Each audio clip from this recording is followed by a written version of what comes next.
Hello there. I'm glad you found your way here tonight. My name is Clyde, and I spend my time wandering into very quiet places at very inconvenient moments in history, usually when nothing much is happening at all. If you're new here, you should know that I have a whole playlist full of these little journeys. Boring ones, slow ones. The kind you can drift in and out of without worrying about missing anything important. You can find them all waiting for you whenever you feel like wandering again. Before we settle in too deeply, though, before your thoughts start to loosen and slide around a bit, this is a good moment to like the video and subscribe, just so you don't forget later when you're half asleep and your phone feels very far away. And if you ever feel like it, becoming a channel member helps keep these quiet adventures going. And it also means you can ask me to tell you a personalized, sleepy story of your own. Same slow pace, same gentle wandering, just tailored to you. Tonight, I'm sitting on a patch of uneven ground that someone once decided was a perfectly sensible place to set up a telescope. It isn't. The grass is damp. The air smells faintly of wet soil, old paper, and smoke that never quite finishes drifting away. Next to me is Galileo. Yes, that Galileo. He's humming to himself in a way that suggests he doesn't realize he's doing it, tapping a finger against the wooden leg of the telescope as if the sky might respond better with encouragement. The telescope itself is fogged over, the glass clouded like it's tired of being looked through. We're waiting for the sky to clear. It doesn't seem particularly motivated. And while we wait, well, there's plenty of time to notice things. The first thing you notice, once you stop actively waiting for the sky to do anything useful, is how loud stillness can be. Not loud in a dramatic way, not thunder or bells or anything like that. More like layers. There's the low hiss of the fire to our right, doing its best impression of something important. Every so often it pops, as if startled by its own existence. Galileo keeps feeding it little bits of wood that are far too carefully chosen for someone pretending not to fuss. Then there's the grass. Grass has opinions at night. It shifts and presses back when you sit on it too long, and right now it's cool through the fabric of my trousers, flattened where I've settled in, springy everywhere else. Somewhere behind us, an owl clears its throat. It doesn't hoot right away. Just that preparatory sound, like it's deciding whether this is worth the effort. Galileo squints at the telescope again, lifting the brass tube slightly, then lowering it, then lifting it again, as if the sky might have changed its mind in the last few seconds. He exhales through his nose. The glass is still foggy.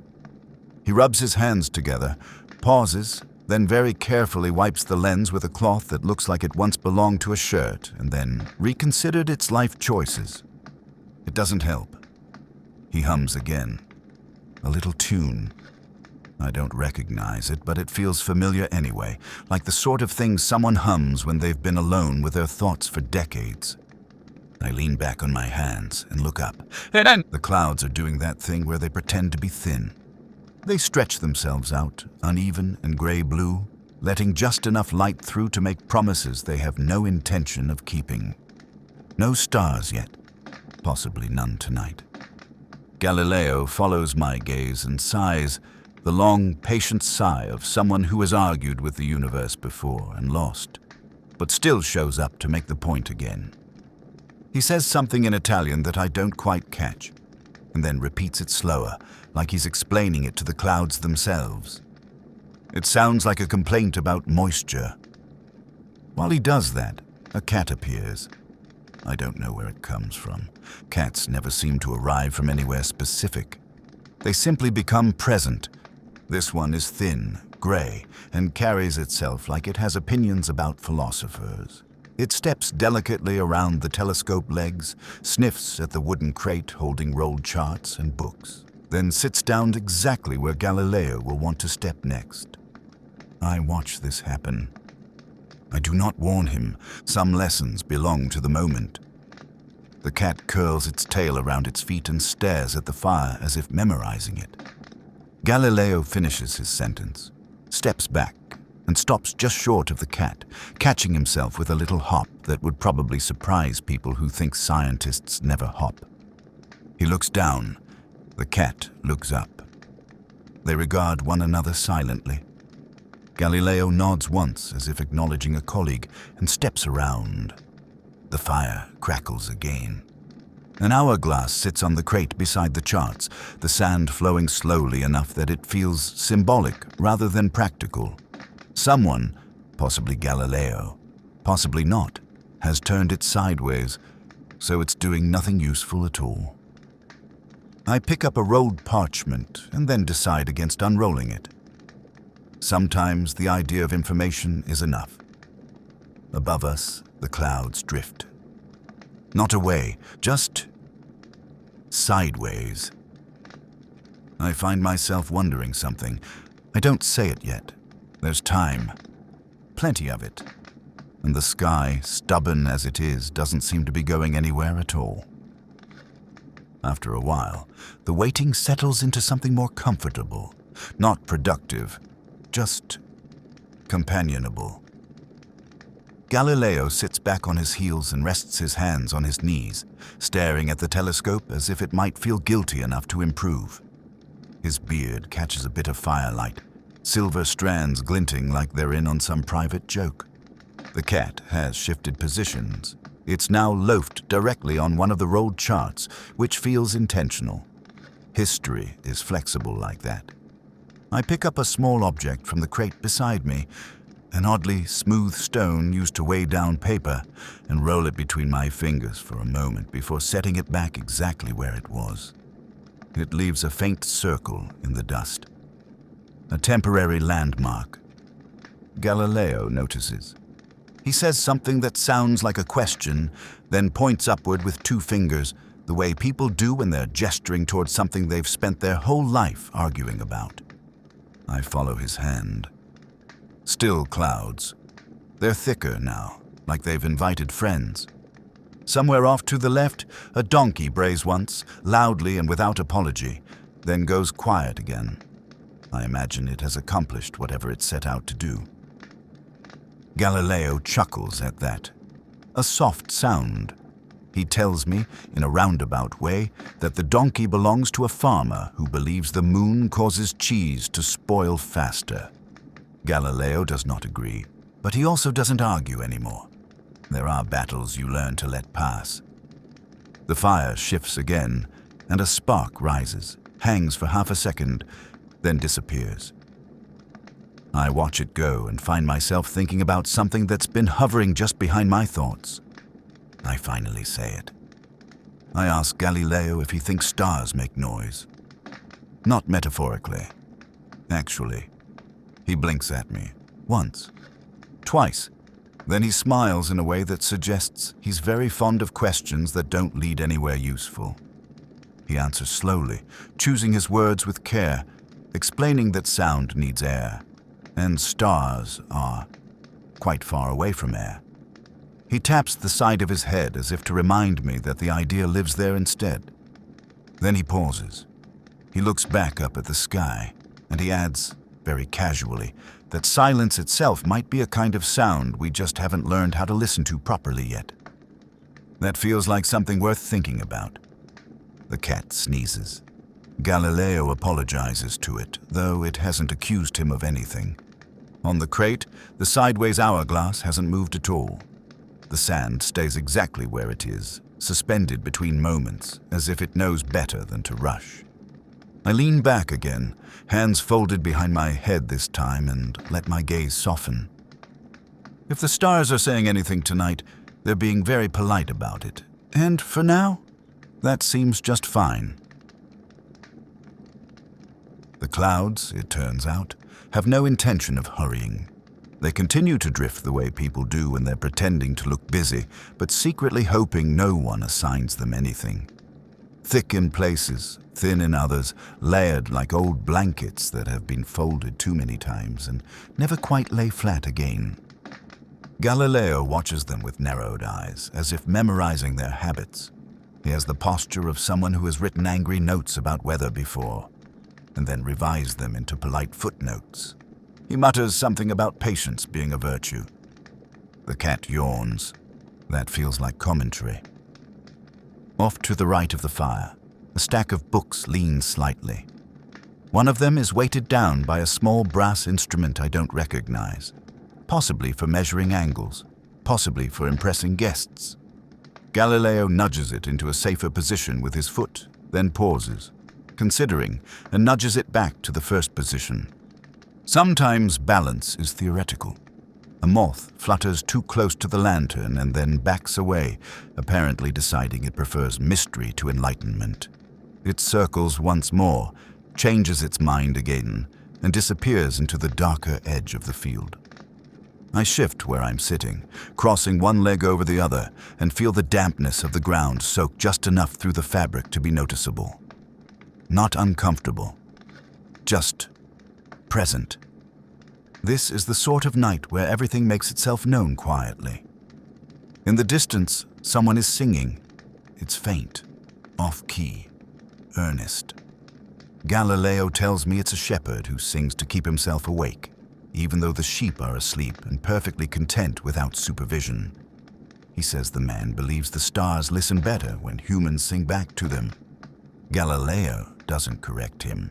He tells me instead that there was a time when pointing a telescope at the sky was considered suspicious behavior, dangerous even. He says this casually, the way someone might mention they once owned a hat that caused arguments. I picture the streets of Florence, candlelit windows, murmured conversations, people debating what should and should not be seen, whether looking too closely counts as disobedience. The cat flicks its tail. The clouds continue their slow negotiations with the sky. For a brief moment, just a thin tear in the gray.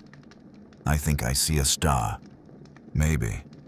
Galileo leans forward so fast his stool scrapes the ground, and we both hold still, afraid movement might scare it away.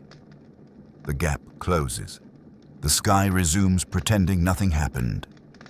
Galileo exhales and laughs quietly, the sound warm and resigned. He pours himself a small cup of something dark and bitter-smelling and offers it to me. I decline. He nods approvingly, like that was the correct answer.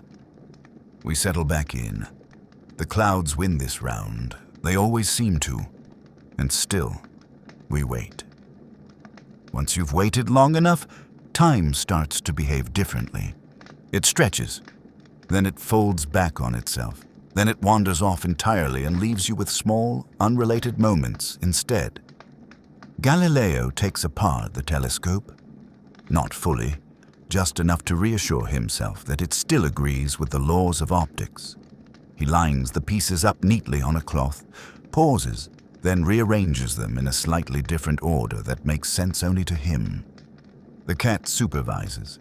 It sits very close to the lens now, nose pointed toward the glass, whiskers trembling as if it expects the telescope to react. I tell Galileo that where I come from, people will one day look at the stars through devices small enough to fit in their pockets, and they'll still complain they can't see enough. He snorts. He says people will always want clearer skies than the ones they're given. A breeze moves through the field, carrying the smell of wet leaves and distant smoke. Somewhere nearby, something small rustles, possibly a hedgehog, possibly someone's dinner making a break for it. Galileo asks me what year I'm from. I answer honestly, and then immediately regret it, because it means explaining several things that don't exist yet, and a few that probably shouldn't. He listens politely anyway. He tells me that right now in his time, arguments about the heavens have a way of turning personal. Books get banned, letters stop arriving, invitations quietly dry up. He shrugs. Like that's simply how evenings go.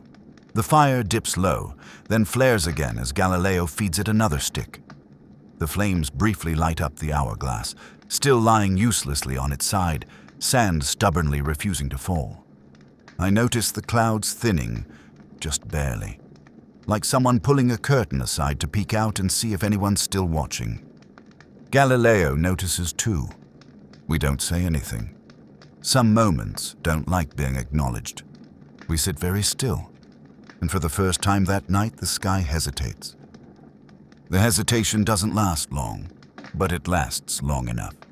The clouds thin just slightly, like they've forgotten themselves for a moment. Not a dramatic clearing, nothing anyone would bother writing home about. Just a narrow, uneven gap where the gray lightens into something softer. Galileo moves first, slowly, carefully, like someone approaching a skittish animal. He reassembles the telescope with hands that know the shapes by memory, tightening a joint here, steadying a leg there, not rushing a single part of it. The cat stands. This feels significant. It steps off the charts and sits beside the telescope, posture alert, ears forward as if it intends to observe something official. I wonder briefly if cats have opinions about the heavens, and then decide they probably do, but keep them private. Galileo gestures for me to look. I lean in, placing my eye to the glass. The lens is still a little fogged, still imperfect, still stubborn, but beyond it, through that narrow opening, there's movement. Not stars exactly. Not yet. Light. A soft scatter of it, blurred and pale like the sky is remembering how to glow. I pull back and let Galileo look. He inhales sharply, not loudly, just enough to notice. The sound of someone seeing something familiar and new at the same time. He murmurs a name, then another, then stops himself as if he doesn't want to scare them away. The gap widens a fraction.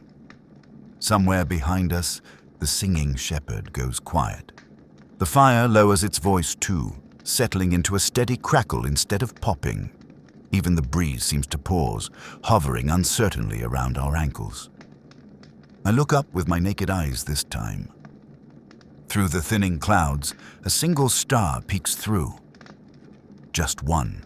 It doesn't shimmer dramatically. It doesn't announce itself. It just is. Galileo lets out a breath he's been holding for what feels like years. He smiles. Not triumphantly, not smugly, but with the quiet satisfaction of someone who has been right in a very patient way. The cat blinks slowly at the sky, then sits down again, apparently satisfied. I lean back on my hands and watch the star until my eyes blur slightly, until it's hard to tell where light ends and thought begins. If the stars do make noise, I think, it must sound like this. Not silence exactly, just space, making room.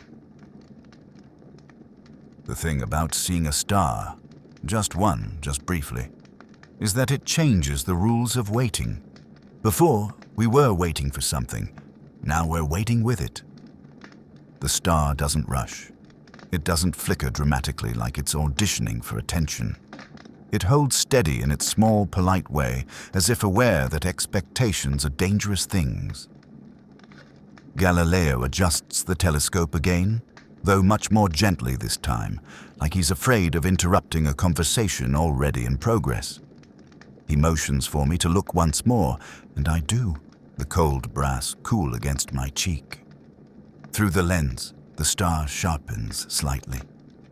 Not perfect. Never perfect. The edges tremble a little, softened by glass and distance and atmosphere and human limitation. Galileo whispers something about measurements, about angles, about how light bends and how people insist on straight lines anyway. I nod, though I'm only half listening. The star seems very far away, and very patient. A beetle crawls across the edge of the crate, its shell catching a brief glint of firelight. It pauses near the hourglass, taps it once with a leg, and then continues on, apparently unimpressed by humanity's attempts to quantify time. Galileo notices the beetle and smiles. He tells me that when he was younger, he believed understanding the universe meant naming everything in it, labeling it, pinning it down with words and numbers until it behaved. Now, he says, he's less certain.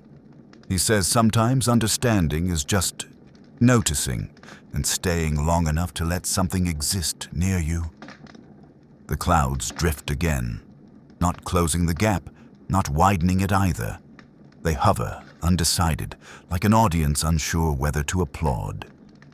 The star remains. The cat curls up beside the telescope leg and closes its eyes, apparently confident that nothing interesting will happen without its involvement. I stretch my legs out and feel the ground beneath me. Uneven, cool, familiar. The fire crackles. A log shifts inward. Somewhere very far away, something metallic clinks. Possibly a bell, possibly a bucket, possibly none of our business. Galileo glances at me and asks if people in my time still argue about the stars. I tell him yes, about what they are, what they mean, who gets to look at them. He nods slowly, like that answer fits exactly where he expected it to. The star dims slightly as a thin veil of cloud brushes past, but it doesn't disappear. It lingers. And for a while, longer than feels reasonable, we let it. Eventually, the star drifts behind another thin veil of cloud. Not gone, just resting. Galileo doesn't seem disappointed. He lowers the telescope slightly, adjusting it out of habit rather than necessity, then sits back with a quiet sound in his joints that feels earned. The fire crackles again, louder now that the sky has decided it's finished performing. The cat opens one eye, checks the situation, and closes it again. I realize my shoulders have dropped at some point. I hadn't noticed them holding so much up until they stopped. There's a comfort in shared stillness, in knowing no one expects you to produce anything useful for a while. Galileo asks me, very casually, whether people in my time still fear the dark. I tell him yes. Just different parts of it. He nods and says that in his time, darkness is where questions live before they're brave enough to be asked. He says light doesn't always answer them. Sometimes it just rearranges them. A breeze passes through again, cooler this time, tugging gently at the edge of my cloak. It carries the smell of damp stone and old wood and something faintly metallic. The kind of scent that makes you think of keys or tools or doors that haven't been opened in a while. Galileo stirs the fire and tells me about nights like this. Nights spent waiting while cities slept, while ideas moved more slowly than people wanted them to. He tells me about writing by candlelight, about ink freezing in winter, about the sound of footsteps outside when you weren't sure who they belonged to. He laughs softly at that last part, as if distance has turned fear into something manageable. I listen. That feels like the right thing to do. Above us, the clouds keep drifting, rearranging themselves into shapes that don't last long enough to name. The stars stay hidden, but the sky feels calmer now, less tense, like it's done being difficult for the evening. The hourglass still hasn't moved. No one fixes it. Somewhere, far off, a church bell rings once, just once. The sound travels slowly, thinning as it goes, until it becomes part of the night rather than something separate from it. Galileo leans back and folds his hands over his stomach, eyes half closed, listening. I do the same. There's no rush anymore. Just the night, having a quiet conversation with itself. At some point, waiting stops feeling like an activity. It softens around the edges and turns into something closer to rest. Galileo's breathing evens out beside me. Not asleep exactly, but no longer working so hard at being awake. The fire has settled into a steady glow, its earlier enthusiasm replaced by quiet commitment. It knows its job now. Keep warm, keep light. Don't make a fuss. The cat has shifted again. It's stretched out fully this time, one paw extended toward the warmth, tail flicking once before going still. Its whiskers twitch occasionally, as if dreaming about something that involves very little effort. I find myself tracing shapes in the sky with my eyes, even though the clouds are thick again. Old habits are hard to let go of. You learn to imagine stars where you know they are, even when you can't see them. Galileo murmurs something, half to me, half to the night, about how people think discovery is loud. Trumpets, declarations, doors being flung open. He says most of it actually happens like this. Quiet, uncertain, with a lot of waiting and very little confirmation. He tells me about nights spent charting moons that refused to behave the way they were supposed to. About watching shadows cross Jupiter and realizing the universe didn't feel obligated to explain itself to anyone. I tell him that where I come from, people will eventually send machines into space to answer questions and then argue about the answers anyway. He smiles at that, eyes still closed. The breeze dies down completely. The field goes still enough that even small sounds feel large. The soft pop of a log shifting, the distant rustle of something nocturnal moving through grass, the faint tick of metal cooling near the fire. I notice how tired I am. Not the heavy kind, the good kind, the kind that comes from staying with a moment until it no longer asks anything of you. Above us, unseen, the stars keep doing what they've always done. Burning, drifting, existing without commentary. And here, on this uneven patch of ground, with a foggy telescope and a patient astronomer and a cat who trusts the night completely, there's nothing left to wait for. Only time, doing what it does best. The fire burns lower, not out, just quieter, like it's decided to stop performing and start keeping company instead. The flames curl inward, hugging themselves, casting a softer light that doesn't reach quite as far into the field. Galileo shifts slightly, adjusting his weight, the movement slow and careful. He doesn't open his eyes, but he speaks anyway, voice low and even, as if he's talking to something that's been listening all along. He says the sky has a habit of forgetting people, not cruelly, gently. He explains that it doesn't remember names or arguments or who was right about what. It remembers motion, light, the long, patient work of things moving where they must, regardless of who notices. I think about that. About how many nights like this one have happened without anyone watching, how many stars have burned and faded without ever being measured or named or blamed for anything at all. The telescope stands between us, angled upward, idle now. It looks less like an instrument and more like a suggestion, a reminder that someone once wanted to look closer, even if they didn't always get the chance. The cat stirs, lifts its head, and stretches one paw forward, claws extending briefly before retreating again. It yawns in a way that feels contagious. I don't fight it. A faint wind moves through again, brushing the tops of the grass, setting off a ripple that travels across the field and disappears into the darker edge of the trees. Leaves whisper to one another, trading information that doesn't concern us. Galileo mentions, almost as an afterthought, that someday, long after he's gone, people will stand in places like this and argue about whether nights were darker back then. He chuckles softly. He says they always feel darker in memory. I rest my head back and let my eyes close for a moment. Not sleeping, just pausing. The ground presses up gently, steady and reliable. The kind of surface that has no opinions about whether you stay or go. Above us, the clouds drift again, but thinner now, pale enough that moonlight leaks through in dull patches, painting the field in uneven silver. The stars remain mostly hidden.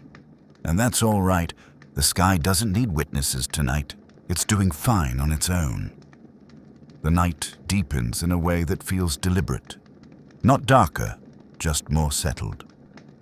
The clouds thin again, not enough to reveal much, but enough to let the moon leave a pale fingerprint on everything below. The field takes on that muted silver-blue tone where shadows soften and edges blur, like the world has decided sharpness is overrated. Galileo shifts once more, folding his cloak tighter around himself. He opens his eyes briefly, looks up at the sky as if checking on an old friend, then lets them close again. He says very quietly, that some nights are meant to be long. He explains that people often assume length means difficulty, that if something lasts a long time, it must be endured. Pushed through, survived. But he says some things are long because they're meant to hold you. The telescope stands unused now, its brass catching faint moonlight. It feels less like a tool and more like a companion that has done its part and is content to rest. The lenses cool slowly, ticking almost imperceptibly as the temperature drops. The cat stirs, lifts its head just long enough to reposition itself closer to the fire, then settles again with a soft huff of satisfaction. I stretch my fingers, flexing them slowly, feeling the night air move across my skin. Somewhere nearby, an insect chirps once, then stops, as if reconsidering the effort. Galileo tells me about nights spent listening instead of watching, about lying awake in rooms filled with papers and half-finished thoughts, letting ideas drift without chasing them. He says the universe doesn't mind if you stop paying attention for a while. It keeps going either way. The fire dips again, then steadies. The hourglass still hasn't moved. The sand remains frozen in its small rebellion against measurement. I lean back fully now, letting the ground support me, letting my breath fall into an easy rhythm that doesn't require counting. Above us, the stars are mostly hidden, but I know they're there. Burning, drifting, patient. And here, between a man who changed how the sky was understood and another who simply arrived to wait with him, the quiet stretches on, not empty, just wide enough to rest inside. Sometime after the moon finds its place behind the clouds again, the night seems to sigh. Not audibly, just internally. Like it has reached a conclusion it doesn't feel the need to announce. The fire is little more than embers now, glowing softly, breathing heat instead of flame. Galileo stirs, opens one eye, then the other, as if checking whether anything important has changed while he wasn't looking. It hasn't. He smiles anyway. He says that this is usually the part of the night people don't remember, not the beginning, when anticipation keeps you upright. Not the rare middle moments when something remarkable happens, but this gentle unwinding when the sky and the ground and the people in between all agree to stop insisting on themselves. The telescope has cooled completely. When Galileo touches it, there's no warmth left in the brass, only the smooth certainty of metal that has finished doing its job. He doesn't adjust it again. He doesn't need to. The cat wakes just enough to stretch, pressing its paws against the crate, arching its back with careful enthusiasm. It steps down, circles once, then sits facing the dark field, ears forward, listening to something only it can hear. I follow its gaze. Nothing moves. And yet, everything does. Grass shifts, clouds drift, the world breathes. Galileo tells me that when he was younger, he believed understanding meant permanence, proof that couldn't be argued with, truths that stayed put once discovered. Now, he says, he thinks understanding might be closer to timing, knowing when to look, knowing when to stop. A distant rooster crows. Far too early, completely wrong about the hour. Galileo laughs quietly, approvingly, and says that certainty has always been overrated. I lie back again, letting my head rest fully against the ground. The cool presses up gently, firm and grounding, like it's reminding me where I am. The sky above is still mostly hidden, but it feels closer now, like it's leaning in, not to be observed, but to keep watch. For a while longer, we stay just like this. No questions, no measurements, no need to see anything else. Just two travelers, one through time, one through ideas, sharing the kind of quiet that doesn't need to end. And the night, satisfied at last, settles in around us. The night doesn't announce when it's ready to let go of you. It simply eases its grip. The clouds thin just a little more. Not enough for spectacle, just enough for suggestion. A faint brightness settles behind them, moonlight remembering itself, stars hovering just out of reach. Galileo opens his eyes again, slower this time, like waking from a thought rather than sleep. He looks around, taking inventory of what remains. The embers, the telescope, the cat, me. Satisfied, he nods once. He says there's a moment in every long night when staying becomes less honest than leaving, when waiting turns into lingering, and curiosity quietly steps aside for rest. The cat stands, stretches, and pads away a few steps, then pauses and looks back at us as if checking whether we're coming. When we don't, it accepts this and disappears into the darker grass without ceremony. Galileo chuckles. He tells me that cats understand timing better than most people. I sit up slowly, brushing damp grass from my sleeve. The ground feels different now, cooler, firmer, like it's preparing itself for morning even if morning hasn't arrived yet. For a while, we don't speak. Then, without drama, without warning, I feel it, a warmth in my palm. Familiar, patient. The smooth palm-sized stone rests there, glowing faintly, humming so softly it barely disturbs the air around it. Not urgent, not demanding. Just ready. Galileo notices immediately. He doesn't ask questions. He only smiles, the way someone does when a conversation has reached its natural end. He tells me to travel gently. I close my fingers around the stone. The light stays soft. The field blurs at the edges, colors stretching and loosening like a painting left in the rain. The fire dims. The telescope fades. Galileo's figure remains steady for just a moment longer, outlined against the quiet sky.